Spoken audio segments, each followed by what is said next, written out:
दोस्तों, post office की RD scheme यानी कि रैकरिंग डिपॉजिट स्कीम उन लोगों में या उन निवेशकों में बहुत अधिक पॉपुलर है जो थोड़ा थोड़ा करके एक बहुत ही बड़ी रकम जमा करना चाहते हैं। हाल ही में भारत सरकार ने वित्त मंत्रालय के द्वारा जो है पोस्ट ऑफिस की सभी योजनाओं की जो है नई ब्याज दर की घोषणा की गई है, जो 1 अप्रैल 2023 से लागू है तथा 30 जून 2023 तक लागू रहेगी। इसमें पोस्ट ऑफिस की जो आरडी की जो ब्याज की दर है उसको भी काफ़ी हद तक बढ़ाया गया है, जिससे अब आगे लोगों को जो है पहले से बहुत अधिक फायदा होगा। कितना फायदा होगा यह जानने के लिए वीडियो में आप अंत तक मेरे साथ बने रहें। दोस्तों, अगर आप अगले 5 साल बाद कोई बड़ा काम करना चाहते हैं तो हर महीने थोड़ा थोड़ा पैसा जमा करना शुरू कर दीजिए। पोस्ट ऑफिस की जो आरडी स्कीम है इस काम में आपकी बहुत ही बढ़िया तरीके से मदद कर सकती है। इस पर जो बैंक की जो आरडी स्कीम्स हैं उनसे भी ज़्यादा ब्याज मिलता है और जमा व निकासी की जो शर्तें हैं वो भी बहुत ही आसान हैं। इस वीडियो में हम जानेंगे कि पोस्ट ऑफिस की आरडी स्कीम 2023 क्या है, इसके क्या क्या फ़ायदे हैं, खाता खोलने के क्या क्या नियम हैं, पैसा जमा करने और निकालने के क्या क्या नियम हैं।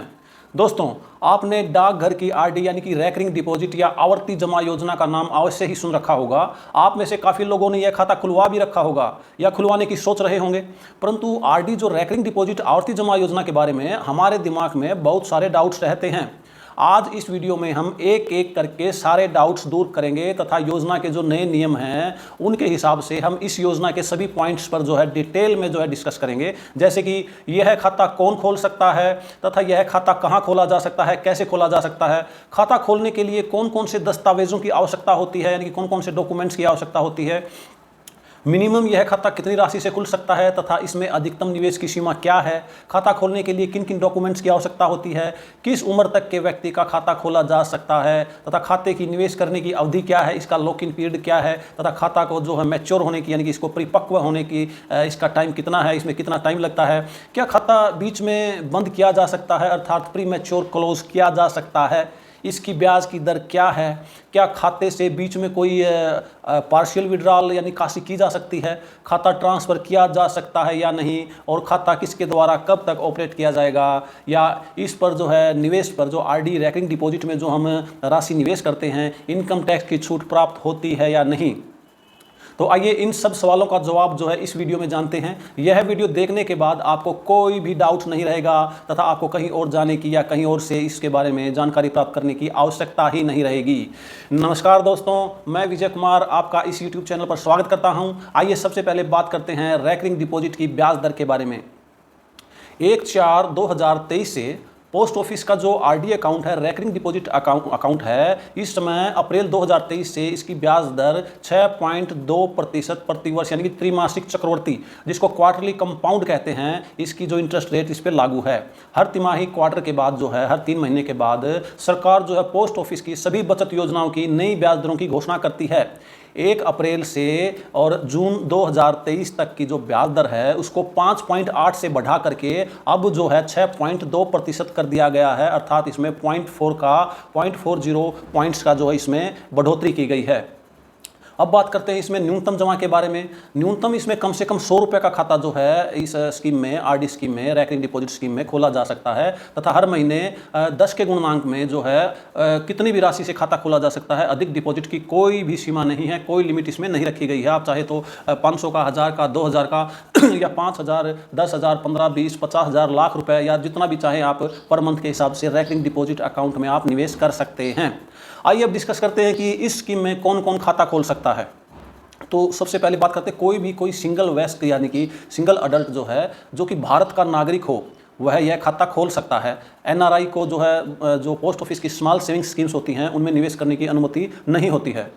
और इसको खाते को संयुक्त रूप से भी जो है 2 या 3 वयस्क के अडल्ट के द्वारा इसको खोला जा सकता है। माइनर का अकाउंट भी जो है, नाबालिग का अकाउंट,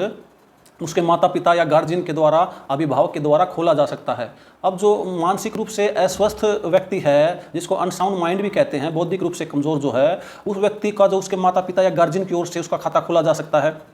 और कोई अगर बच्चा 10 साल से अधिक है, ऊपर है, और उसको पैसे के लेन देन की जो है पूरी जानकारी है और वह हस्ताक्षर करने में, अपने सिग्नेचर करने में सक्षम है, कर सकता है, तो वह अपने उसके खुद भी जो है वह खाता ऑपरेट कर सकता है। अब खाता खोलने के लिए जो है किन किन डॉक्यूमेंट्स की आवश्यकता होती है? खाता खोलने के लिए एक आधार कार्ड, एक पैन कार्ड और 2 पासपोर्ट साइज़ की जो है न्यूनतम जो न्यू फ़ोटो होती हैं, वो उनके द्वारा जो है खाता खोल दिया जाता है। यदि कोई किसी माइनर का खाता खोल दिया गया है तो माइनर के साथ जो है उसके माता पिता या जो अभिभावक होते हैं उनके आईडी प्रूफ भी लगाना अनिवार्य है। जब हम खाता खोलने का फॉर्म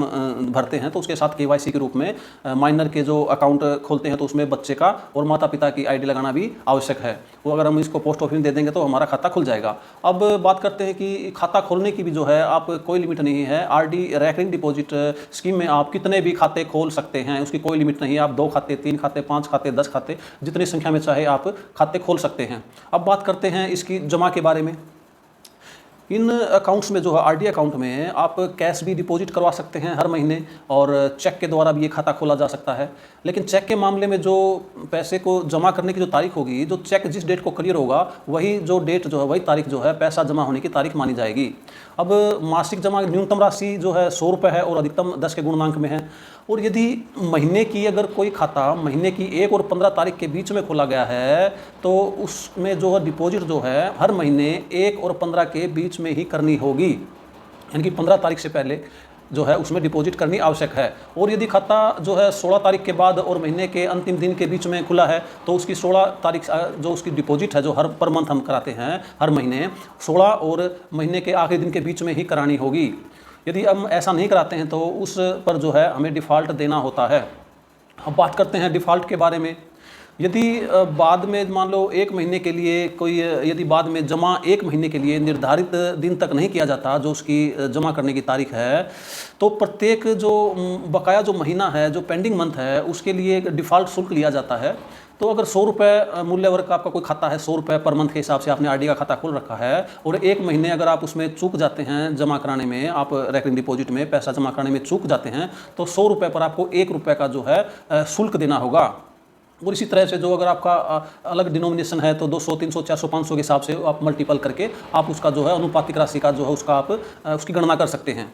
यदि किसी आरडी खाते में मासिक बकाया है यानी कि कोई महीना पेंडिंग है तो जमाकर्ता को जो है वो पहले जो डिफ़ॉल्टेड मंथ है जिसमें आपने पैसा जमा नहीं करवाया है उसकी किस्त भी साथ देनी होगी, साथ में जो है डिफ़ॉल्ट भी देना होगा। उसके बाद जो है चालू महीने का भुगतान जो है आप चालू महीने की डिपॉजिट करा सकते हैं।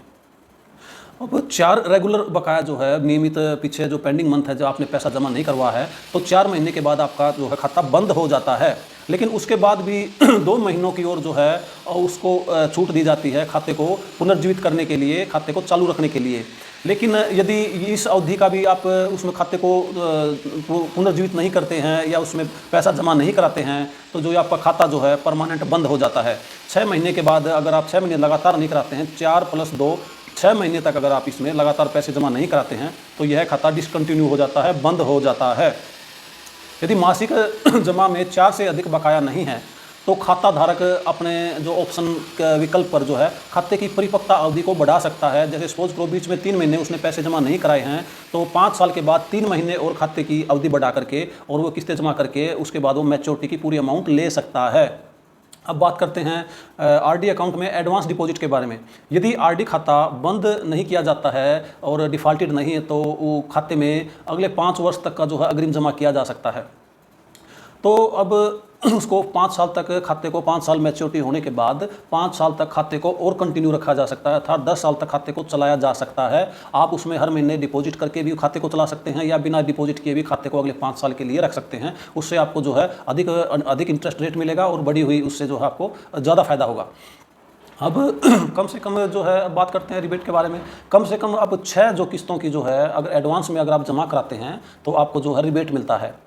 अगर आप 6 किस्तें 100 रुपये का खाता है उदाहरण के तौर पर और 6 किस्तें एडवांस में जमा कराते हैं तो आपको 10 रुपये का जो है आपको बेनिफिट मिलता है, 10 रुपये की छूट मिलती है। और इसी तरह से अगर 100 रुपये का खाता आप 12 महीने की एडवांस डिपॉजिट कराते हैं तो उस पर आपको 40 रुपये का जो है 40 रुपये की छूट मिलती है। इस तरह से आप 100 के हिसाब से 200, 300 जितने का खाता है आप मल्टीपल करके आप रिबेट का हिसाब लगा सकते हैं। अब जो अग्रिम जमा खाता है, जैसे किसी खाते में आपने एडवांस में डिपॉजिट करा रखा है तो जब तक वो एडवांस जो है वो एडवांस की जो किस्त पूरी नहीं हो जाती तो उस खाते को आप क्लोज नहीं कर सकते। अब अग्रिम जमा जो है एडवांस डिपॉजिट जो है खाता खोलने के बाद कभी भी आप उस खाते में करा सकते हैं। अब बात करते हैं आरडी अकाउंट पर लोन के बारे में, यानी कि ऋण के बारे में। जब आपने खाता खोला है, 12 किस्तें अगर उसमें जमा हो जाती है, यानी कि 1 साल पूरा होने पर अगर खाता लगातार चल रहा है या बीच में कोई डिफ़ॉल्ट नहीं है, बीच में कोई महीने की जो किस्त छुट्टी नहीं है आपकी बीच में, तो उससे में जो है आप 1 साल के बाद जो है जो उसके अंदर जो बैलेंस होता है खाते के अंदर, उसका 50% तक आप लोन ले सकते हैं। जी हाँ, ये जो लोन जो आप लेते हैं उसको आप इकट्ठा भी वापस जमा करा सकते हैं एक समय के बाद, या फिर आप उसको उसकी किस्त भी बनवा सकते हैं, किस्तों में भी आप उस लोन को वापस जमा करा सकते हैं। और जो ये लोन जो है आरडी अकाउंट पर जो लोन होता है उस पर ब्याज की दर जो है, आपका जो आरडी खाते में जो आपको ब्याज दिया जाता है उसमें 2% एक्स्ट्रा ऐड करके आपसे उसके जो लोन में जो है ब्याज आपका ब्याज रिकवर किया जाता है। अब ब्याज की गणना जो है जिस दिन से आप लोन लेंगे उससे लेकर के जिस दिन आप लोन को वापस जमा कराएंगे उस तारीख तक जो उसकी गणना की जाती है। यदि मैच्योरिटी तक किसी वजह से ऋण नहीं चुकाया जाता, जो लोन लिया जाता है, और वो आप नहीं भर पाते, तो उसमें घबराने की कोई ज़रूरत नहीं है। जब आपका खाता मैच्योर होगा तो आपका जो लोन है उसमें आपकी जो पेमेंट है, मैच्योरिटी की पेमेंट, उसमें एडजस्ट करके आपको बची हुई राशि जो है आपको वापस दे दी जाएगी, और ऋण और आपने जो लोन लिया है और उस पर जो ब्याज बनता है उसको जो है विभाग के द्वारा काट लिया जाएगा। अब बात करते हैं खाते को समय से पहले बंद करने के बारे में, यानी कि प्री मैच्योर क्लोजर के बारे में। क्या खाता समय से पहले बंद किया जा सकता है? जी हाँ, आप संबंधित डाकघर में जहाँ भी आपका खाता स्टैंड है, जहाँ आपने खाता खुलवा रखा है, वहाँ जो आप खाता खोलने की तीन साल के बाद जो है आप खाते को प्री मैच्योर क्लोज करवा सकते हैं, यानी कि समय से पहले बंद करवा सकते हैं। लेकिन यदि खाता जो है मैच्योरिटी से पहले आप बंद करवाते हैं, 1 दिन पहले तक भी बंद करवाते हैं, तो आपको उस पर आरडी की इंटरेस्ट रेट नहीं मिलेगी, उस पर आपको जो है बचत बैंक खाते की इंटरेस्ट रेट मिलेगी, जो कि 4%। साधारण बचत बैंक खाता होता है पोस्ट ऑफिस का, उसकी इंटरेस्ट रेट मिलेगी जो कि 4% होता है, उस पर आरडी की रेट नहीं मिलेगी। इसलिए आप इस विषय में विशेष सावधानी बरतें। जब भी आप खाता क्लोज करवाते हैं तो इस बात का ध्यान रखें कि खाते को 5 साल पूरे हो चुके हैं। कई बार होता है कि 1-2 दिन के चक्कर में जो है आपका बहुत ज़्यादा ब्याज का नुकसान हो जाता है। सपोज करो आपने ऐसी कोई बाई चांस कोई गलती हो भी जाती है जैसे, तो वर्तमान में जो इसकी रेट है 6.2 है, तो 6.2 ना मिल करके आपको अगर 1 दिन पहले भी गलती से खाता क्लोज करवा लेते हैं तो आपको सिर्फ 4% ही ब्याज मिलेगा, यानी कि आपका 2.2% का जो है ब्याज का नुकसान हो जाएगा। समय से पहले खाता बंद करने की वैसे अनुमति नहीं है जब तक कि उसमें एडवांस डिपॉजिट है, यानी कि अगर आपने किसी खाते में एडवांस डिपॉजिट करा रखा है 1 साल का और 12 महीने का, और आप सोचते हैं कि एडवांस डिपॉजिट कराने के 3 या 4 महीने बाद सोचते हैं कि खाता बंद करवा लिया जाए, तो आप खाता बंद नहीं करवा सकते। आप खाता तब तक बंद नहीं करवा सकते जब तक कि वो आपकी एडवांस डिपॉजिट का टाइम पूरा नहीं हो जाता। अब बात करते हैं मैच्योरिटी पर खाता बंद करवाने के बारे में। जो आरडी का खाता है, खाता जो है खोलने की तारीख से लेकर के 5 साल यानी कि 60 महीने पूरे होने के बाद ठीक उसी तारीख को या उसके बाद जो है बंद करवाया जा सकता है। आप जो जिस पोस्ट ऑफिस में आपने खाता खुलवाया है वहाँ पर एक खाता बंद करने का एक आवेदन पत्र दे करके और उसको आप खाते को एक्सटेंड भी करा सकते हैं अगले 5 साल के लिए। और जो आप एक्सटेंड कराते हैं उसके दौरान जो लागू ब्याज दर है वही होगी जो आपने खाता खोलते वक्त आपके खाते पर लागू थी। जी हाँ, अब एक्सटेंशन की अवधि के दौरान जो एक्सटेंडेड खाते को भी किसी भी वक्त बंद करवाया जा सकता है। अगर सपोज करो आपने 5 साल के बाद खाता एक्सटेंड करा लिया और उसके बाद आपको पैसे की जरूरत पड़ेगी तो भी आप खाते को जो है बंद करवा सकते हैं, समय से पूरा बंद करवा सकते हैं। और इसमें क्या कि आपके जो पूरे वर्ष हैं, जैसे आपने खाता 7.5 साल बाद बंद करवाया तो 7 साल के लिए तो आपको आरडी के हिसाब से ब्याज दिया जाएगा, और बाकी जो बचे 6 महीने हैं उस पर जो आपको जो 1 साल से कम कोई भी अवधि है, 6 महीने, 7 महीने, 8 महीने, 10, 11 महीने तक, तो आपको उस पर जो है साधारण बचत बैंक खाता जो होता है उसका ब्याज दिया जाएगा जो कि 4% है। अब आरडी का खाता जो है मैच्योर होने के बाद जो है 5 साल तक बिना उसमें जमा किए भी 5 साल तक और आप उसमें रख सकते हैं, उससे भी आपको काफ़ी अच्छा ब्याज मिलता है। अब बात करते हैं कि खाता धारक की मृत्यु होने पर इसकी पेमेंट कैसे करते हैं। खाता धारक की अगर मृत्यु हो जाती है तो हर अकाउंट, पोस्ट ऑफिस के जो भी अकाउंट खोलते हैं उसमें नॉमिनेशन का जो है नाम दर्ज करना अनिवार्य है। तो उसके बाद जो है जो भी नॉमिनी होता है कानूनी रूप से या जिसने नॉमिनेशन करवा रखा है वो जो है खाता जो है उसके नाम कर दिया जाता है। वो चाहे तो उसकी पेमेंट ले सकता है या फिर चाहे तो उस खाते को परमिशन प्राप्त करके उसको जो है आगे मैच्योरिटी तक उस खाते को जारी रख सकता है। तो आइए दोस्तों, अब देखते हैं कि इस योजना में मंथली कितनी राशि निवेश करने पर हमको इस खाते की मैच्योरिटी पर कुल कितनी राशि मिलेगी और नई इंटरेस्ट रेट के हिसाब से हमें कुल कितना अधिक ब्याज मिलेगा, कितना अधिक फायदा होने वाला है। तो अब चलिए चलते हैं आरडी के कैलकुलेटर पर। तो आइए दोस्तों, अब हम देखते हैं अगर हम आरडी का 100 रुपये पर मंथ का खाता खुलवाते हैं तो हमें उसकी मैच्योरिटी पर, जिसका कि मैच्योरिटी पीरियड 5 साल का है, मैच्योरिटी पर कुल कितनी राशि हमें वापस मिलेगी। अगर हम 100 रुपये पर मंथ के हिसाब से जमा कराते हैं तो 5 साल में यानी कि 60 महीने में जो है 6000 रुपये हमारे इन्वेस्ट हो जाएंगे और उस पर हमें जो ब्याज मिलेगा वो 1043.27 रुपये जो है 6.2% की रेट से जो हमें मिलेगा, तथा इस पर हमें कुल मैच्योरिटी वैल्यू जो है 5 साल के बाद 7043.27 रुपये मिलेगी। तो दोस्तों, इस खाते को हम 5 साल की मैच्योरिटी के बाद भी आगे चालू रख सकते हैं, आगे 5 साल के लिए और चला सकते हैं, यानी कि कुल 10 साल के लिए चला सकते हैं। और उसमें भी 2 ऑप्शन है, एक हम इसमें हर महीने जो है जितनी अमाउंट से अकाउंट खोला गया है उतनी राशि हर महीने जमा कराते रहें, या फिर उसको 5 साल जमा करा करके उसको बिना विदाउट डिपॉजिट के भी आगे चालू कर सकते हैं। तो अगर विद डिपॉजिट हम इसको खाते को आगे चालू करते हैं तो 6 साल के बाद हमें जो है 6 साल के बाद 8731.7 रुपये मिलेंगे, और विदाउट डिपॉजिट कराते हैं तो यानी कि इसमें डिपॉजिट नहीं कराते तो हमें जो मैच्योरिटी अमाउंट 6 साल के बाद 7490.21 मिलेगी। और इसी तरह से 7 साल के बाद अगर हम विद डिपॉजिट कराते हैं तो हमें जो कुल मैच्योरिटी अमाउंट जो है इसकी 10,525.96 मिलेगी, और बिना डिपॉजिट के अगर हम इसको 7 साल तक रखते हैं तो हमें जो है इस पे कुल 7,965.51 मिलेंगे। अगर हम इसको 8 साल तक चलाते हैं तो अगर साथ में डिपॉजिट कराते हैं तो हमें 12,434.76 मिलेंगे, और विदाउट डिपॉजिट हम बिना जमा किए अगर इस खाते को 8 साल तक रखते हैं तो हमें 8,470.97 मिलेंगे। इसी तरह से अगर हम 9 साल तक इस खाते को हर महीने जमा कराते हुए चलाते इसको कंटिन्यू रखते हैं तो हमें कुल जो मैच्योरिटी पर जो अमाउंट मिलेगी 9 साल के बाद 14,464.68 मिलेगी, तथा अगर हम इसमें डिपॉजिट नहीं कराते 5 साल के बाद और ऐसे छोड़ते हैं तो 9 साल के बाद हमें 9,008.50 मिलेंगे। इसी तरह से अगर 10 साल चलाते हैं विद डिपॉजिट हमें जो है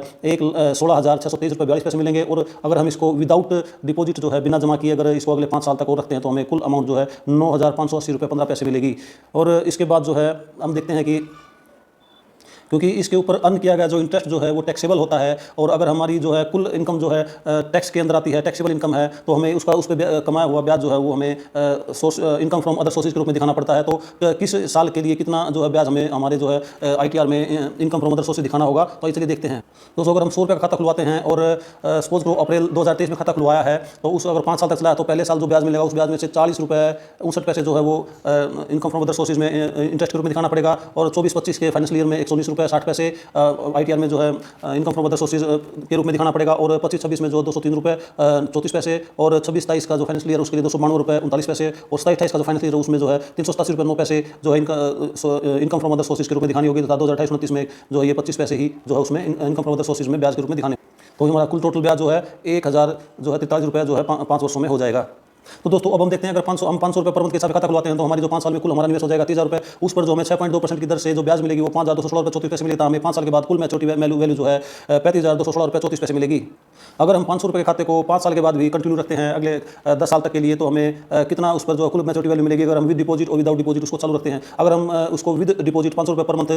विद डिपॉजिट जो है चालू रखते हैं तो हमें जो है कुल मैच्योरिटी वैल्यू 6 साल के बाद जो है 43,455.33 मिलेगी, और बिना डिपॉजिट के अगर हम उसको 6 साल तक रखते हैं तो 37,451.04 मिलेंगे, और 7 साल तक हम जमा सहित उसको चालू रखते हैं तो हमें कुल जो है मैच्योरिटी जो है 52,629.82 मिलेगी था। विदाउट बिना जमा के अगर हम उसको चालू रखते हैं तो 39,827.54 मिलेगा, और अगर हम 8 साल तक उसको रखते हैं विद डिपॉजिट चालू रखते हैं तो 62,173.81 मिलेंगे, और विदाउट डिपॉजिट अगर उसको चालू रखते हैं 42,354.84 मिलेंगे। इसी तरह से अगर 9 साल तक हम खाते को चलाते हैं और उसमें लगातार जमा करते रहते हैं 500 रुपये पर मंथ के हिसाब से तो 72,330.41 मिलेंगे, और अगर हम बिना जमा के उसको चालू रखते हैं तो 45,042.52 मिलेंगे। इसी तरह से अगर हम 10 साल जो है उसको खाते को चलाएंगे तो हम विद डिपॉजिट यानी कि जमा साथ जमा करते रहेंगे तो 83,117.09 मिलेंगे, तथा 10 साल तक अगर 5 साल चला के 5 साल विदाउट डिपॉजिट हम उस खाते रखें तो उसमें जो कुल मैच्योरिटी वैल्यू हमें मिलेगी वह 47,900.75 मिलेगी। 10 साल के बाद इस खाते को नहीं चला सकते, 10 साल के बाद इसके ऊपर नहीं तो कोई ब्याज मिलेगा, और इसके ऊपर सिंपल सेविंग बैंक इंटरेस्ट का भी ब्याज नहीं मिलेगा। इसलिए 10 साल पूरे होते ही खाते को इसकी भुगतान लेना जो अति आवश्यक है, अदरवाइज आपको जो है ना इंटरेस्ट का जो नुकसान हो सकता है। तो दोस्तों, अब हम देखते हैं यदि हम 1000 रुपये पर मंथ के हिसाब से खाता खोलते हैं तो कुल हमारा 5 साल में जो है 60 किस्तों में हमारा कुल निवेश जो है 60,000 रुपये हो जाता है, और उस पर 6.2% की दर से जो वर्तमान में है 1/2023 से उसके हिसाब से इसका ब्याज जो है 10,432.68 बनता है, तथा हमारी कुल मैच्योरिटी वैल्यू 5 साल के बाद जो है 17,432 रुपये जो हमें मिलेंगे। अगर हम इस खाते को एक्सटेंड कराते हैं 5 साल के बाद भी चलाते हैं, इसको अगले 10 साल के लिए 10 साल तक चला सकते हैं, हम इसको 5 के बाद 5 साल और चला सकते हैं। तो अगर हम विद डिपॉजिट इसको जो है खाते को 6 साल तक चलाते हैं तो हमें कुल जो 1000 रुपये के जो खाते पर जो है 87,310.66 मिलेंगे, तथा अगर हम विदाउट डिपॉजिट यानी कि इसमें कोई पैसा जमा नहीं कराते और 6 साल तक रखते हैं तो 74,902.08 मिलेंगे। और इसी तरह अगर 7 साल तक चलाते हैं और साथ में डिपॉजिट भी करते रहते हैं तो हमें 1,05,264.64 मिलेंगे, और अगर हम 5 साल चलाकर इसको 7 साल तक रखते हैं और इसमें डिपॉजिट नहीं कराते तो हमें इसके 79,655.07 मिलेंगे, और अगर हम 8 साल तक विद डिपॉजिट हम इसको चालू रखते हैं तो इसमें जो 1,24,347.62 मिलेंगे, और विदाउट डिपॉजिट यानी कि बिना जमा किए हम इसको अगर 8 साल तक रखते हैं तो 84,709.69 मिलेंगे, और अगर हम इसको 9 साल तक चलाते हैं जमा के सहित तो इसमें 1,44,646.83 मिलेंगे, और इसमें विदाउट डिपॉजिट यानी कि बिना जमा किए अगर हम इसको 9 साल तक रखते हैं तो इसमें जो है 90,085.05 मिलेंगे, और अगर हम इसको पूरा 10 साल चलाते हैं और साथ में डिपॉजिट भी कराते रहते हैं 1000 रुपये पर मंथ के हिसाब से तो हम इसमें जो कुल मैच्योरिटी वैल्यू मिलेगी 1,66,234.17, और अगर हम इसको 5 साल तक चला करके अगले 5 साल तक बिना डिपॉजिट के ही रखते हैं तो हमें जो 10 साल के बाद कुल मैच्योरिटी वैल्यू मिलेगी वह 95,801.50 मिलेगी। तो दोस्तों अब हम देखते हैं यदि हम 5,000 रुपये पर मंथ के हिसाब से आरडी का खाता खोलते हैं तो हमारी जो 5 साल में जो यानी 60 महीनों में कुल हमारा निवेश हो जाएगा 3 लाख रुपए। उस पर 5 साल के बाद 6.2% के हिसाब से हमें जो ब्याज मिलेगा 52,163 रुपये मिलेगा तथा हमें कुल मैच्योरिटी अमाउंट मिलेगी 3,52,163 रुपये 41 पैसे मिलेगी। और अगर हम इस खाते को अगर 6 साल तक अगर चलाते हैं विद डिपॉजिट यानी कि साथ में 5,000 रुपये जमा भी करते रहते हैं तो हमें कुल जो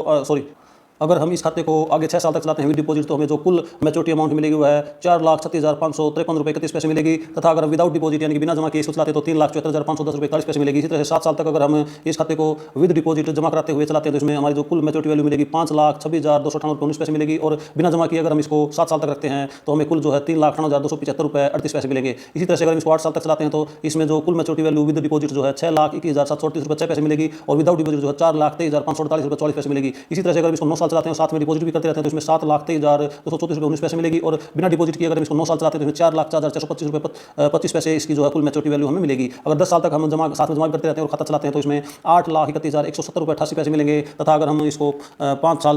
कंटिन्यू चलाने के बाद 5 साल तक बिना डिपॉजिट के छोड़ देते हैं यानी कि 10 साल के बाद पैसा लेते हैं तो हमें इसकी कुल मैच्योरिटी वैल्यू जो है 4,79,007 रुपये 53 पैसे मिलेगी। अगर हम हमारी जो इनकम है टैक्सेबल है तो उसमें हमें इस पर कमाए जाने वाला ब्याज जो 52,163 रुपये होता है 41 पैसे है वह इनकम फ्रॉम अदर सोर्सेज के रूप में जो ITR में इनकम टैक्स रिटर्न में दिखाना होता है। तो उस तरह से अगर हमने अप्रैल में खाता खोलते हैं तो फाइनेंशियल ईयर 2023-24 के लिए जो हमें इसकी जो इंटरेस्ट दिखाना जो इस पर इंटरेस्ट अर्न होगा ये वो हमें दिखाना होगा 2,029 रुपये 41 पैसे। और 2024-25 के लिए जो फाइनेंशियल ईयर के लिए 5,980 रुपये 18 पैसे। इसी तरह से 25-26 के लिए जो है इस पर 10,167 रुपये 7 पैसे। और 26-27 फाइनेंशियल ईयर के लिए हमें 14,619 रुपये 55 पैसे जो है income from other sources ITR में दिखाना होगा। और 2027-28 फाइनेंशियल ईयर के लिए जो है 19,354 रुपये 61 पैसे इसका ब्याज दिखाया जाएगा। और 28-29 के लिए फाइनेंशियल ईयर के लिए सिर्फ 12 रुपये 59 पैसे इसमें जो है ब्याज के रूप में इनकम फ्रॉम अदर सोर्सेज के रूप में यदि हम ITR भरते हैं और हम इनकम टैक्स के दायरे में आते हैं तो हमें ये उसमें दिखाना होगा। तो दोस्तों अब देखते हैं यदि हम 10,000 रुपये पर मंथ के हिसाब से आरडी खाता खोलते हैं तो 5 साल में हमारी कुल जो डिपॉजिट हो जाएगी हमारा कुल निवेश हो जाएगा 6 लाख रुपये हो जाएगा। और उस पर हमें 6.2% की दर से ब्याज जो मिलेगा 1,04,326 रुपये 81 पैसे मिलेंगे। तथा मैच्योरिटी पर कुल जो हमें रकम मिलेगी वो 7,04,326 रुपये 81 पैसे मिलेगी। और इसी तरह से हम 10,000 खाते को अगर हम अगर 6 साल तक विद डिपॉजिट चलाते हैं तो इसमें 8,73,106 रुपये 63 पैसे मिलेंगे। और विदाउट डिपॉजिट चलाते हैं तो 7,49,020 रुपये 81 पैसे मिलेंगे। अगर हम उसको 7 साल तक चलाते हैं तो इसमें हमें जो है 10,52,596 रुपये 38 पैसे मिलेंगे। और यदि हम इसको जो है विदाउट डिपॉजिट 7 साल तक चलाते हैं तो इसमें 7,96,550 रुपये 73 पैसे मिलेंगे। इसी तरह से अगर इसको 8 साल विद डिपॉजिट जमा करने के साथ जमा करते हैं और खाते को चलाते हैं तो हमें इसमें जो है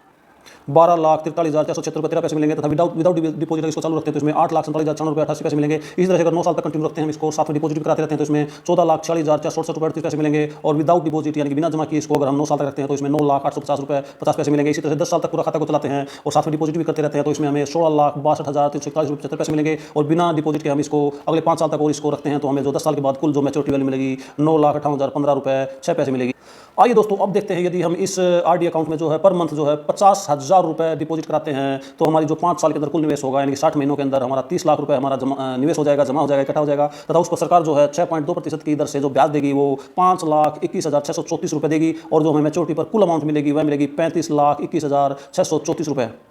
और अगर इसी खाते को हम 5 साल के बाद मैच्योरिटी के बाद आगे एक्सटेंड करते हैं अगले 6, 7, 8 या 9 या 10 साल के लिए चलाते हैं तो देखते हैं कितनी मैच्योरिटी अमाउंट हमें मिलेगी। अगर इस खाते को हम साथ में जमा करते रहते हैं यानी कि विद डिपॉजिट अगर इसको 6 साल तक चलाते हैं तो इस पर जो कुल मैच्योरिटी अमाउंट मिलेगी वह हमें 43,65,533 रुपये मिलेगी। और यदि हम विदाउट डिपॉजिट बिना जमा किए इसको 6 साल तक रखते हैं 5 साल मैच्योरिटी के बाद तो हमें जो कुल जो रकम मिलेगी वह 37,45,103 रुपये मिलेगी। इसी तरह अगर 7 साल हम विद डिपॉजिट रखते हैं तो 52,62,982 रुपये मिलेंगे। और विदाउट डिपॉजिट जो है 39,82,753 रुपये पैसे मिलेंगे। इसी तरह से 8 साल तक हम डिपॉजिट के साथ इसको कंटिन्यू रखते हैं तो हमें जो 62,17,381 रुपये मिलेंगे। और विदाउट डिपॉजिट बिना जमा के इसको चालू रखते हैं तो इसमें हमें 42,35,484 रुपये 50 पैसे मिलेंगे। इसी तरह से अगर 9 साल तक हमें जमा के साथ चालू रखते हैं तो इसमें 72,32,342 रुपये हमें मिलेंगे। और इसी तरह से अगर बिना उसके जमा के हम इसको चालू रखते हैं तो 45,04,252 रुपये 50 पैसे मिलेंगे। और अगर हम इसको जमा के साथ विद डिपॉजिट 10 साल तक कंटिन्यू रखते हैं इस खाते को 50,000 रुपये खाते को तो हमें जो है कुल अमाउंट मिलेगी 83,11,709 रुपये। और अगर इनको विदाउट डिपॉजिट 10 साल तक कंटिन्यू रखते हैं 5 साल की मैच्योरिटी के बाद 5 साल तक बिना जमा किए बिना डिपॉजिट के इसको चालू रखते हैं खाते को तो 10 साल के बाद जो मैच्योरिटी अमाउंट हमें मिलेगी वो मिलेगी 47,90,075 रुपये। और दोस्तों यदि ये खाता हम अप्रैल 2023 में खुलवाते हैं तो फाइनेंशियल ईयर 23-24, 24-25, 25-26, 26-27 और 27-28, 28-29 के दौरान हमें जो टैक्सेबल जो इनकम में जो है इनकम फ्रॉम अदर सोर्सेज के रूप में जो इसका इंटरेस्ट दिखाना होगा वो आप इसका स्क्रीनशॉट ले सकते हैं। और इस हिसाब से हमें जो उसका स्क्रीनशॉट आप इसमें देख सकते हैं कि इस हिसाब से हमें ब्याज जो है हर फाइनेंशियल ईयर में जो है इसके ऊपर कमाया गया आरडी पे कमा हुआ ब्याज जो है इस तरह से दिखाना होगा। दोस्तों अगर आप किसी और राशि से जो है आरडी का खाता खोलना चाहते हैं और उसमें मैच्योरिटी की वैल्यू तथा 5 साल 6 साल 7 साल 8 साल 9 साल विद डिपॉजिट और विदाउट डिपॉजिट के बारे में अगर आप मैच्योरिटी अमाउंट के बारे में पता करना चाहते हैं तो आप हमें कमेंट बॉक्स में कमेंट करके पूछ सकते हैं। और दोस्तों अगर आपका पोस्ट ऑफिस की रैकरिंग डिपॉजिट यानी कि आरडी अकाउंट के बारे में कोई भी डाउट्स है तो आप नीचे कमेंट बॉक्स में कमेंट करके उसको पूछ सकते हैं। आप आरडी अकाउंट में मंथली थोड़ा थोड़ा पैसा जमा करके एक निश्चित समय के बाद एक काफ़ी अच्छी खासी रकम जो है जमा कर सकते हैं। दोस्तों अगर आपको वीडियो थोड़ा सा पसंद आया हो तो वीडियो को लाइक करें, शेयर करें तथा चैनल को सब्सक्राइब करें। दोस्तों इस वीडियो में आरडी स्कीम के बारे में दी गई जानकारी 100% ऑथेंटिकेटेड है। दोस्तों इस तरह के वीडियो बनाने में काफ़ी समय और काफ़ी मेहनत लगती है, इसलिए आप जो है इनको लाइक करें, शेयर करें तथा चैनल को सब्सक्राइब करें ताकि मुझे इस तरह के और जो है वीडियो बनाने का मोटिवेशन मिले और मैं आपके लिए भविष्य में इस तरह सरकारी योजनाओं से संबंधित इन्फॉर्मेशन से भरपूर जो है जानकारी से भरपूर जो है आपके लिए जो है वीडियो लेके आता रहूँ। तो दोस्तों ये थी पोस्ट ऑफिस के आरडी यानी कि रैकरिंग डिपॉजिट अकाउंट के बारे में डिटेल में जानकारी। दोस्तों अगर आपको यह वीडियो ज़रा सी भी इन्फॉर्मेटिव लगी हो और आपको थोड़ी बहुत विशेष जानकारी मिली हो तो वीडियो को लाइक करें, चैनल को सब्सक्राइब करें और शेयर करें। अगर इस योजना के संबंध में आपका कोई भी डाउट या सवाल है तो नीचे कमेंट बॉक्स में कमेंट करें। वीडियो देखने के लिए बहुत बहुत धन्यवाद।